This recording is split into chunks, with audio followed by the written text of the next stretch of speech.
जय संविधान, जय भीम, महात्मा गांधी की जय, गोडसे मुर्दाबाद। केंद्रीय चुनाव आयुक्त ज्ञानेश कुमार गुप्ता जी, आप चलिए लीडर ओपोजिशन राहुल गांधी का जवाब नहीं देते, आप पत्रकारों का जवाब नहीं देते, गिने चुने अपने पसंदीदा पत्रकारों से आप बात करते हैं, मन की बात करते हैं, शेरो शायरी करते हैं। आपसे जो अपेक्षा है देश की कि आप निष्पक्ष चुनाव कराएं, उसका आप जवाब नहीं देते। तो चलिए आज एक वृद्ध अध्यापक के इन जेन्युइन प्रश्नों का जवाब दे दीजिए। और अगर मैं आपसे निवेदन करता हूं, क्योंकि संवैधानिक पद पे आप बैठे हुए हैं और उस आधार पे मुझे आपकी इज्जत करनी चाहिए, लेकिन क्योंकि आप संवैधानिक पद पे बैठे हुए हैं तो संवैधानिक मर्यादाओं का भी आपको पालन करना चाहिए। इसलिए क्योंकि मैं तो अध्यापक रहा हूं, मैं तो आपके जैसा आईएएस अधिकारी नहीं रहा जिसके परिवार में बहुत सारे आईएएस अधिकारी हों और जो मुख्य चुनाव आयुक्त बन गया हो। भाई मैं तो एक सीधा साधा अध्यापक हूं, लेकिन मेरा ये मानना है कि अपने नेक्स्ट जनरेशन को राह दिखाने के लिए एक अध्यापक को, एक सरकारी अधिकारी को जनता के प्रति उत्तरदायी होना चाहिए और उनके प्रश्नों का जवाब देना चाहिए।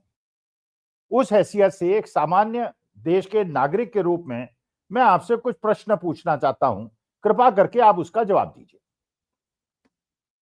देखिए, बात बिल्कुल सही है कि जो पहले प्रक्रिया थी जिसमें चीफ जस्टिस ऑफ इंडिया भी चुनाव प्रक्रिया में रहते थे, चीफ जस्टिस ऑफ इंडिया होते थे, प्रधानमंत्री होते थे, लीडर ऑफ द हाउस और लीडर ऑपोजिशन होते थे, तो उससे निष्पक्षता की हमें उम्मीद थी। लेकिन केंद्र सरकार ने नया नियम बना दिया और उसमें चीफ जस्टिस ऑफ इंडिया को बाहर कर दिया गया, एक प्रधानमंत्री रख दिए गए, उनके चयनित एक मंत्री रख दिए गए और लीडर अपोजिशन रख दिए गए। 2:1 का मेजॉरिटी हो गई और जो चाहा उन्होंने किया और आपको उपकृत कर दिया, क्योंकि आपने उनको उपकृत किया था और अभी भी आप उनको उपकृत कर रहे हैं। देखिए, सरकारी नौकरी लेने से पहले या जज की नौकरी लेने से पहले या अध्यापक की नौकरी लेने से पहले या डॉक्टर की नौकरी लेने से पहले आप कुछ शपथ खाते हैं और शपथ ये होती है कि जो आपकी रोजी रोटी है, जो आपके हाथ में आपको कुछ अधिकार मिले हैं, उसका आप दुरुपयोग नहीं करेंगे, कोई भेदभाव नहीं करेंगे। लेकिन केंद्रीय चुनाव आयुक्त महोदय ज्ञानेश कुमार गुप्ता जी, आपकी जितनी भी कार्रवाइयां हमको दिख रही हैं और जिन्होंने आपको नियुक्त किया है उनके साथ गठजोड़ करके जैसे आप नियम बदल रहे हैं, उससे इतने गंभीर प्रश्न न केवल देश में उठ रहे हैं बल्कि पूरे विश्व में उठ रहे हैं। और जो राहुल गांधी की आलोचना गोदी मीडिया में की जाती है, ये राहुल गांधी विदेश में जाके भारत की बदनामी कर रहे हैं, तो बदनामी तो राहुल गांधी नहीं कर रहे हैं, मुझे लगता है ज्ञानेश कुमार गुप्ता जी आप कर रहे हैं, क्योंकि आप प्रश्नों का जवाब नहीं देते और आप जो लॉजिक है उस पर बात नहीं करते। और ये आप एक संवैधानिक पद पे बैठे हैं तो ये आपका उत्तरदायित्व है। अब मैं जानना चाहता हूं जो चुनावी प्रक्रिया है, हम जैसे आम आदमी को जो समझ में आती है, हमें बताया जाता है कि हर चुनाव के पहले आपके नियुक्त बीएलओज घर घर जाते हैं और वहां जाके सत्यापन करते हैं कौन आदमी रह रहा है, कौन नहीं रह रहा है, उसी हिसाब से वोटर्स की सूची बनती है। लेकिन अभी तक तो मेरे जीवन काल में, जब से मैं वोट देना मैंने शुरू किया है, करीब 50 साल से देना शुरू किया है, अभी तक तो मेरे घर में कोई बीएलओ नहीं आया। लेकिन चलिए, हो सकता है बीएलओ अड़ोस पड़ोस से पूछ लेता हो।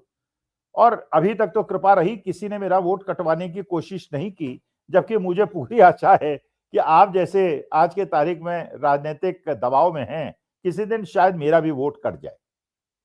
क्योंकि हमें कैसे पता चलेगा वोट कट गया? हम तो जिस दिन वोट डालने जाएंगे उस दिन पता चलेगा कि वोट कट गया। कोई फॉर्म 6 भर देगा, कोई फॉर्म 7 भर देगा, मेरे नाम से एप्लीकेशन डाल देगा, बीएलओ बिना आए उसको भारतीय जनता पार्टी के नेताओं के दबाव में काट देगा और खेल खत्म हो जाएगा, मैं वोट नहीं। लेकिन अभी तक तो मैं वोट डाल पा रहा हूं। तो पहली बात यह कि बीएलओस घर घर जाते हैं, हर चुनाव के पहले जाते हैं। ये बात तो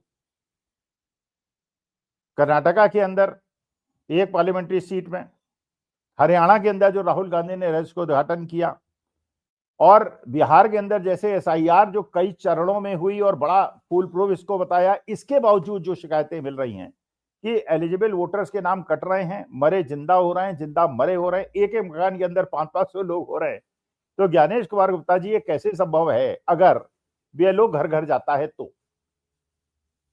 और मेरे ख्याल से बीएलओ को इतनी कॉमन सेंस तो है, अगर मैं भी बीएलओ होता तो मैं भी ये प्रश्न पूछता अपने से कि अगर 2 बेडरूम का एक फ्लैट है और रेंटेड एकोमोडेशन है, वहां पे 500 आदमी कैसे रजिस्टर हो गए? एक पिता के नाम पे अगर 66 बेटे हैं, तो ये तो लॉजिकल प्रश्न है और हर सरकारी अधिकारी में लॉजिक होने चाहिए, अपने से प्रश्न पूछने की हिम्मत होनी चाहिए कि क्या ये संभव है? लॉजिकली संभव नहीं है। लेकिन आपकी जो हरियाणा में लिस्ट राहुल गांधी ने दिखाई, एक एक पिता के 66 बेटे हैं, एक एक घर के अंदर 500-500 वोटर्स हैं, और वहां उत्तर प्रदेश महोबा के अंदर तो एक घर में 4,500 वोटर्स है। ये तो पूरा गांव हो गया, लेकिन लॉजिक का यूज नहीं किया। अब प्रश्न ये उठता है, बीएलओ तो ऐसी गलती कर नहीं सकता, तो ये गलती कौन कर रहा है? क्या आप ऐसे मुख्य चुनाव आयुक्त, तो आपका ये कर्तव्य नहीं है पता चलाने का? लेकिन गलती अगर आप ही के विभाग से हो रही है और आपके ही निर्देश पे हो रही है, तो आप तो संभवतः जवाब नहीं देंगे। तो ये हर बार जब पुनर्निरीक्षण होता है तो इस प्रकार की बड़ी गलतियां कैसे होती है? फिर राहुल गांधी ने जो दूसरा रहस्योद्घाटन किया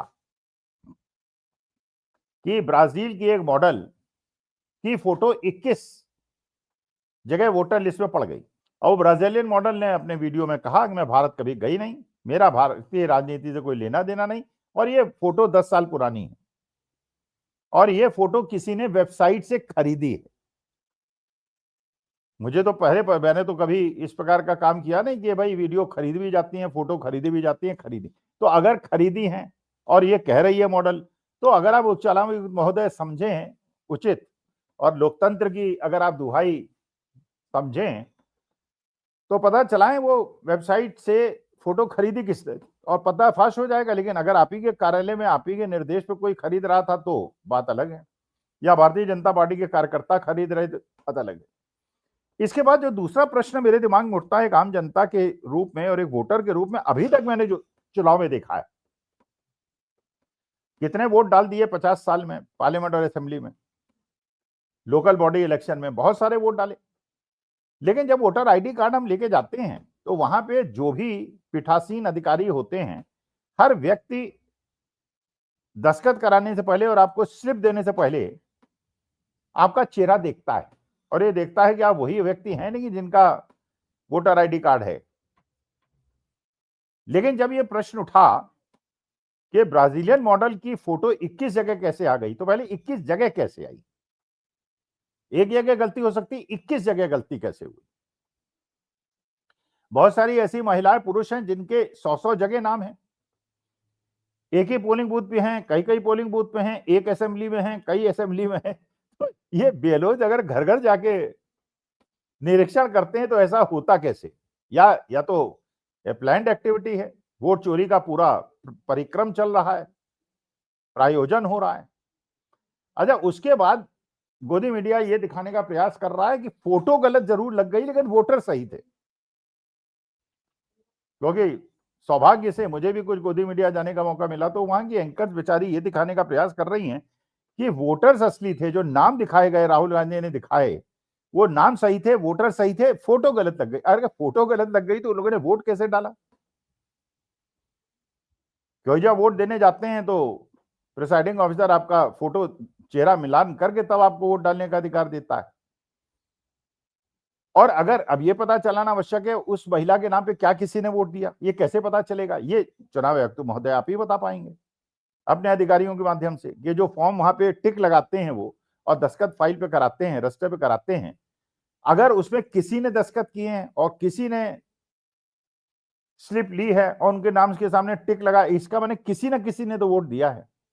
और अगर किसी ना किसी ने वोट दिया है तो जब उसकी फोटो उस ब्राजीलियन मॉडल से नहीं मिलती तो उसने वोट कैसे दे दिया? यह तो तब तक संभव नहीं है। और मेरे ख्याल से तो कोई भी सरकारी अधिकारी जो प्रिसाइडिंग ऑफिसर इतना बड़ा रिस्क अपने ऊपर नहीं लेगा, क्योंकि कल तो जेल जाने की संभावना है। तो क्या ऐसा हुआ है कि उन लोगों ने गड़बड़ नहीं किए?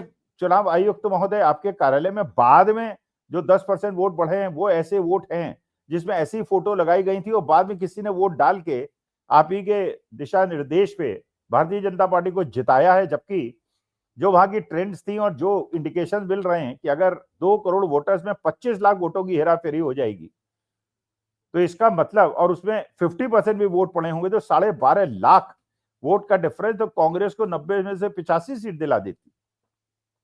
तो क्या हम ये निष्कर्ष निकालें, अगर आपका संतोषजनक जवाब नहीं मिलेगा ज्ञानेश कुमार गुप्ता जी, कि जो हरियाणा की सरकार है वो चोरी की सरकार है, राजस्थान की सरकार चोरी की सरकार है, मध्य प्रदेश छत्तीसगढ़ की सरकार चोरी की सरकार है, और 2024 से जो माननीय मोदी जी की सरकार है वो चोरी की सरकार है। अगर आपका संतोषजनक जवाब आप देना चाहें किसी प्रेस कॉन्फ्रेंस में दे दें, और मेरे जैसे सामान्य जन के प्रश्नों का संवैधानिक कर्तव्यों का निर्वहन करते हुए अगर आप जवाब देना चाहें दे दें। राहुल गांधी तो चलिए आपके राजनीतिक प्रतिद्वंदी होने नहीं चाहिए, because he is a player and you are the empire.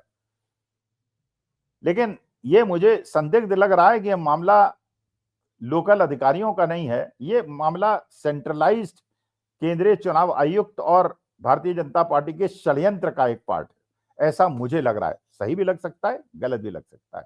नमस्कार, धन्यवाद और प्रणाम।